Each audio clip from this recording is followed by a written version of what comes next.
आज का हमारा टॉपिक है DCL, data control language. Data control language SQL की आपकी लास्ट फाइनल लैंग्वेज है। इसको TCL भी कहते हैं, ट्रांजैक्शन कंट्रोल लैंग्वेज। आप इस लैंग्वेज में आप क्या करते हैं जी, आप SQL के अंदर यूजर अकाउंट्स क्रिएट करते हैं, यूजर्स को रोल्स या प्रिविलेजेस असाइन करते हैं, ठीक है। तो Oracle आपको यहाँ पे प्रोवाइड करती है कि आप एक यूज़र का अकाउंट बना सकें, ठीक है। यूज़र को डेटाबेस में रोल दे सके। रोल में मिसाल के तौर पर DBA है, डेटाबेस एडमिनिस्ट्रेटर, ठीक है। तो यूज़र को प्रिविलेज दे सकें, ऑथराइजेशन दे सकें कि यूज़र इंसर्ट कर सके, डिलीट कर सके, क्या कर सके और क्या ना कर सके, ठीक है। अब यहाँ पर एक छोटा सा कंसेप्ट आ गया, स्कीमा किसे कहते हैं, ठीक है। SQL के अंदर कलेक्शन ऑफ ऑब्जेक्ट्स को स्कीमा कहते हैं। जैसे आप देखिए कंप्यूटर में आप यूजर बनाते हैं ना, तो यूजर का अपना डेस्कटॉप होता है, अपना माई डॉक्यूमेंट्स होता है, अपना डाउनलोड्स का फोल्डर होता है और उससे रेलेवेंट यूजर डेटा होता है। वो सारी चीज कलेक्ट कर ली जाए तो उसे हम स्कीमा कहते हैं। सिमिलरली Oracle के डेटाबेस में भी जब आप एक यूजर अकाउंट बनाते हैं तो यूजर का अपना एक बाकायदा डेटाबेस होता है, यूजर के अपने टेबल्स होते हैं, अपने व्यूज होते हैं, अपने सीक्वेंसेस होते हैं, और वो जो जितना भी डेटा उस यूजर से रेलेवेंट होता है उसे उस यूजर का स्कीमा कहा जाता है, ठीक है। एक ही चीज है, वहां पे विंडोज के हिसाब में आ जाता है, यहाँ Oracle के हिसाब में आ जाता है। अब Oracle का स्पेशल यूजर जो यूजर अकाउंट बनाने का काम कर सकता है उसको सिस्टम कहते हैं। जैसे विंडोज में एडमिनिस्ट्रेटर होता है, ऑनर ऑफ द कंप्यूटर, जो पूरे कंप्यूटर के रिसोर्सेज को कंट्रोल और मैनेज कर सकता है। इसी तरह Oracle के डेटाबेस में सिस्टम नाम का जो यूजर अकाउंट होता है वो पूरे डेटाबेस का मालिक होता है। वो डेटाबेस में कुछ भी परफॉर्म कर सकता है। स्कॉट टाइगर के यूजर नेम और पासवर्ड से आप यूजर अकाउंट नहीं क्रिएट कर सकते, ठीक है। अब Oracle डेटाबेस में यूजर कैसे बनाया जाता है प्रैक्टिकली देखते हैं। डेटाबेस बनाने के लिए फर्स्ट ऑफ ऑल यहां से जो एंट्री करेंगे, आप यूजर अकाउंट लिखेंगे सिस्टम, पासवर्ड लिखेंगे मैनेजर। अगर आपने यहां पासवर्ड नहीं लिखना तो आप इस जगह पर पासवर्ड लिखेंगे /मैनेजर और ओके कर देंगे, तो आप Oracle के डेटाबेस में सिस्टम के पासवर्ड के साथ आ चुके। अब यहां पे आप एक यूजर अकाउंट बनाते हैं। जैसे मैं यहां पे यूजर अकाउंट बनाने लगा हूं, क्रिएट यूजर, क्रिएट टेबल नहीं है, क्रिएट व्यू नहीं है, क्रिएट यूजर स्पेस यूजर का नाम। मिसाल के तौर पे मैंने यूजर का नाम रखा picked space identified by. Identified by means इसका पासवर्ड क्या होगा, create user picked identified by, single quotes में मैं इसका पासवर्ड लगाता हूं 1 2 3। आप कोई और पासवर्ड भी रख सकते हैं, मर्जी की बात है। यहां पे कुछ एरर दे रहा है,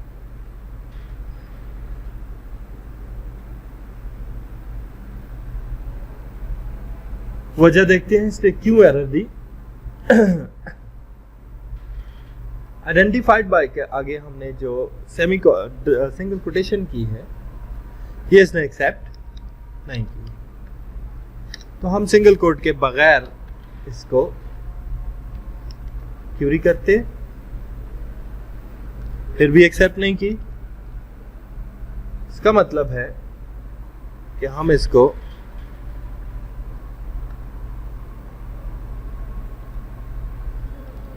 डबल कोट कर लेते हैं।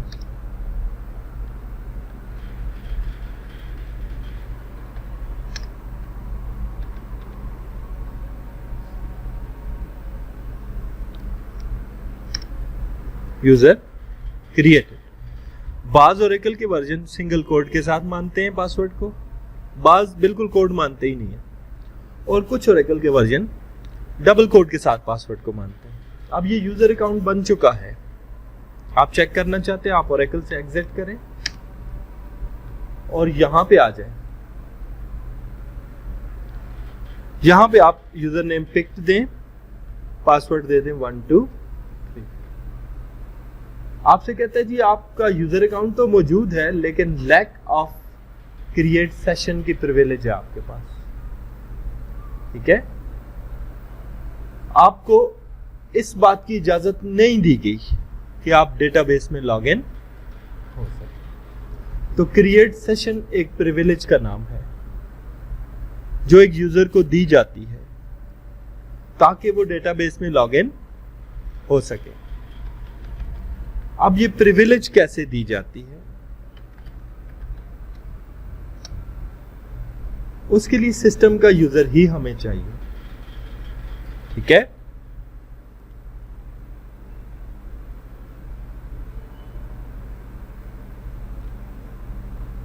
तो हमारे पास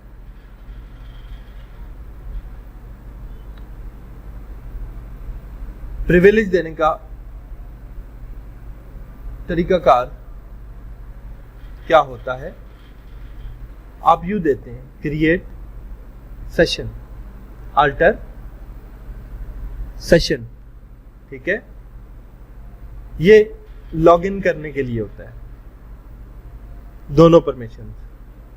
फिर टेबल लेवल की परमिशंस होती हैं, create table, create any table, alter any table, drop any table, select any table, update table, flashback any table, create an index, alter an index, drop an index, create sequence, alter sequence, create view. ये सारी permission है और यूं दी जाती हैं। Grant, आगे privilege का नाम, ठीक है, टू यूजर का नाम। ठीक है, जैसे grant create session to music. ठीक है, इसने दिया हुआ है तो हम पिक्ड को इजाजत देंगे, हम कहेंगे ग्रांट क्रिएट सेशन, कॉमा कोई और परमिशन देनी है तो वो भी दे सकते हैं। अब परमिशंस के नाम आपको मैंने यहां टॉपिक में दिखाए। क्रिएट सेशन के अलावा ये सारी भी परमिशन है, create table, create any table. ठीक है, मिसाल के तौर पे मैं कहता हूं सेशन भी क्रिएट कर सके और फिर क्रिएट टेबल भी कर सके। टू यूजर का नाम क्या है, पिक्ड। तो पिक्ड यूजर को ये राइट्स मिल चुके हैं कि वो डेटाबेस में लॉगिन करके टेबल बना सकता है। दो राइट्स आपने उससे वो दे दिए। ठीक है, अब अगली बात कि पिक्ड यूजर से ये राइट हमने वापस लेना है, वो कैसे लेंगे। ग्रांट का उलट होता है रिवोक, छीन लो। क्या राइट दिए हुए थे, create session comma create table, ये दोनों राइट्स ले लो। टू की बजाय लिख देंगे फ्रॉम, यूजर का नाम क्या है, पिक्ड। तो ये यूजर पिक्ड से वो दोनों राइट्स वापस ले लेगा। ये हो गई प्रिविलेज और प्रिविलेज देने का तरीकाकार। ठीक है, तो प्रिविलेजेस आपके पास ये बेशुमार प्रिविलेजेस हैं, इनमें से कोई भी ग्रांट दे सकते हैं और किसी को भी रिवोक कर सकते हैं। अब प्रिविलेज के बाद अगली बात आ जाती है कि रोल। यूजर का डेटाबेस में किरदार क्या होगा। ठीक है, तो यूजर के जो रोल्स हैं वो हैं कनेक्ट, ठीक है, दूसरा होता है रिसोर्स और तीसरा होता है डीबीए। जैसे विंडोज के अंदर आप यूजर अकाउंट्स बनाते हैं तो गेस्ट एक यूजर होता है। गेस्ट सिर्फ विंडोज में लॉग इन कर सकता है, रिसोर्सेज को इस्तेमाल नहीं कर सकता। वो ये कनेक्ट है, ये एसक्यूएल के डेटाबेस में लॉग इन कर सकता है लेकिन रिसोर्सेज इस्तेमाल नहीं कर सकता। दूसरा है रिसोर्स। जैसे विंडोज में आपका यूजर होता है, सिंपल यूजर। अब एक यूजर अकाउंट जब कंप्यूटर में लॉग इन करता है तो वो उसका डेस्कटॉप भी होता है, उसके रिसोर्सेज भी होते हैं, वो रिसोर्सेज को इस्तेमाल कर सकता है लेकिन लिमिटेड राइट्स के साथ। यूजर अकाउंट अपना पासवर्ड भी नहीं चेंज कर सकता, कोई दूसरा यूजर भी क्रिएट नहीं कर सकता। सिमिलरली यहां पर भी ये जो रिसोर्स यूजर है ये दाखिल तो हो सकता है डेटाबेस में और टेबल्स भी देख सकता है, टेबल्स बना भी सकता है, लेकिन यूजर अकाउंट नहीं बना सकता, किसी को राइट नहीं दे सकता, किसी से राइट नहीं ले सकता, ठीक है। तीसरी बड़ी परमिशन है, तीसरा बड़ा रोल है डीबीए। जैसे विंडोज में एडमिनिस्ट्रेटर होता है, यहां डीबीए है, डेटाबेस एडमिनिस्ट्रेटर, ठीक है। अब इन सब के बारे में मैंने लिखा भी हुआ है कि ये क्या क्या करते हैं, ठीक है। डीबीए जो होता है ये पूरे डेटाबेस का मालिक होता है, ठीक है। और जब एक यूजर को डीबीए असाइन कर दिया जाए तो उसके पास सारी प्रिविलेजेस आ जाती हैं। वो डेटाबेस का हर काम कर सकता है, टेबल बना सकता है, अल्टर कर सकता है, डिलीट कर सकता है, जैसे हम स्कॉट के साथ करते हैं, ठीक है। बिल्कुल सेम हो जाएगा। और वो यूजर्स भी बना सकता है जैसे हम अभी सिस्टम के साथ बना रहे हैं। तो डीबीए देने का तरीकाकार भी यही है। आप एसक्यूएल के डेटाबेस में आएंगे, आप लिखेंगे ग्रांट, राइट का नाम क्या है डीबीए, टू यूजर का नाम पिक्ट, पिक्ट यूजर डेटाबेस का एडमिनिस्ट्रेटर बन चुका है। अब ये लॉगिन भी करेगा, सब कुछ कर सकता है। बेशक आपने पहले इसको कोई प्रिविलेज नहीं दी हुई, लेकिन अब ये सारी प्रिविलेजेस ले चुका है। और ये प्रिविलेज इससे वापस भी कौन लेगा, सिस्टम ही लेगा। ऐसे revoke dBA from picked, dBA का राइट पिक्ट से वापस ले लो, ठीक है जी। फिर किसी यूजर अकाउंट के पासवर्ड को चेंज करना है, यानी अकाउंट में एडिटिंग करनी है, तो उसके लिए जैसे आप अल्टर टेबल की क्यूरी इस्तेमाल करते हैं, यहां पर अल्टर यूजर की क्यूरी इस्तेमाल की जाएगी। कैसे? आप यूं लिखेंगे अल्टर यूजर पिक्ट और आगे पासवर्ड चेंज कर देंगे, आइडेंटिफाइड बाय डबल कोड्स में आप इसको नया पासवर्ड दे देंगे, सेमीकोलन, यूजर अल्टर हो जाएगा, उसका पासवर्ड चेंज हो जाएगा।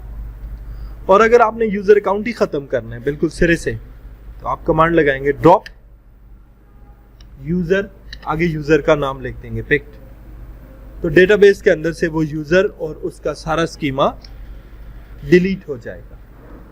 ये हो गया कि यूजर का अकाउंट आप कैसे बनाते हैं और यूजर के अकाउंट के साथ आप क्या क्या कर सकते हैं यूजिंग ट्रांजैक्शन कंट्रोल लैंग्वेज। इसके साथ आपका सब्जेक्ट एसक्यूएल लैंग्वेज आज की डेट में खत्म हो चुका है।